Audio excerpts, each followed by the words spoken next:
জলপাইগুড়িতে অজানা জন্তুর ভয়, অজানা জন্তুর হামলায় জখম 4। জলপাইগুড়ির শোভাবাড়ি এলাকায় রীতিমতো আতঙ্ক। ইতিমধ্যেই জন্তুর খোঁজে তল্লাশি বন দপ্তরের, কিন্তু প্রাথমিকভাবে কি অনুমান করা হচ্ছে, কি বলছেন সেখানকার বাসিন্দারা জানবো। আমার সঙ্গে শান্তনু রয়েছে। শান্তনু, দেখো, প্রথমত স্থানীয় বাসিন্দাদের যেটা দাবি, তারা বলছেন যে এটা লেপার্ড হতে পারে, অর্থাৎ চিতাবাঘ হতে পারে, কিন্তু আরেকটা অংশের দাবি এটা একটা শিয়ালও হওয়ার সম্ভাবনা রয়েছে। বন দপ্তর কিন্তু দুটো বিষয়কেই খতিয়ে দেখার চেষ্টা করছে, কারণ একের পর এক 4টা হামলার ঘটনা ঘটেছে। রাত 3টে থেকে কিন্তু 4টার মধ্যে দুর্ঘটনাটা ঘটেছিল আর এই হামলার ঘটনা ঘটেছে। তাছাড়া বৃদ্ধা সহ 4 জন জখম হয়েছেন, যাদের জলপাইগুড়ি মেডিকেল কলেজের সুপার স্পেশালিটি হাসপাতালে নিয়ে আসা হয়। যার মধ্যে বৃদ্ধা চিকিৎসাধীন রয়েছেন, 3 জনকে প্রাথমিক চিকিৎসার পর ছেড়ে দেওয়া হয়েছে। বন্যপ্রাণী বিভাগ, গরুমারা বন্যপ্রাণী বিভাগ এবং জলপাইগুড়ি বন বিভাগের টিম ঘটনাস্থলে গেছে।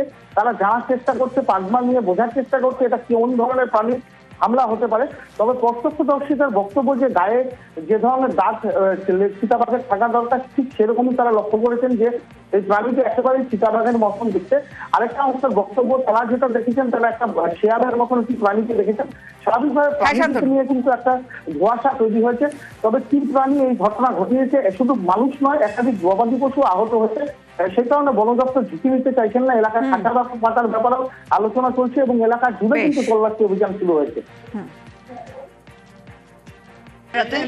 ব্রিজের মধ্যে বসে আছি, বাঘ নাকি এসে আমাদের উপরে মানে এসে করে অ্যাটাক করে।